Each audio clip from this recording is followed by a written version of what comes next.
صحیح بخاری کی روایت ہے، حدیث نمبر 1896 ہے۔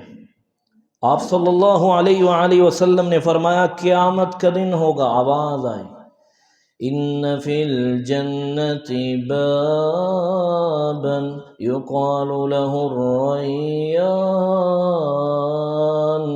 يدخل منه الصائمون يوم القيامة لا يدخل منه أحد غيرهم يقال أين الصائمون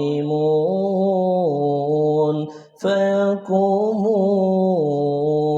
لا يدخل منه أحد غيرهم فإذا دخلوا أغلق فلم يدخل منه أحد۔ فرمایا جو اللہ کی رضا کے لیے روزہ رکھنے والا ہے، اللہ تعالیٰ نے ان کے لیے خصوصی وہاں پر ایک گیٹ، ایک دروازہ جو اناؤنس کر رہا ہوگا کہاں ہے روزے دار، اس کا نام ہوگا باب الریان، کہاں ہے روزے دار؟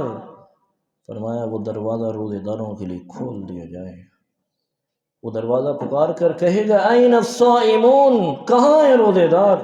فیقومون، روزے دار کھڑے ہو جائیں گے۔ فرمایا جو روزہ رکھنے والے ہیں وہ دروازے سے جنت کے اندر داخل ہو جائیں گے، پھر اس دروازے کو بند کر دیا جائے گا۔ یہ اللہ تعالیٰ نے مقام عطا فرمایا تو صرف روزے داروں کو، روزے دار ہی اس دروازے سے جنت کے اندر داخل ہوں۔ اللہ تعالیٰ میرے اور آپ کے نصیب میں فرمائے۔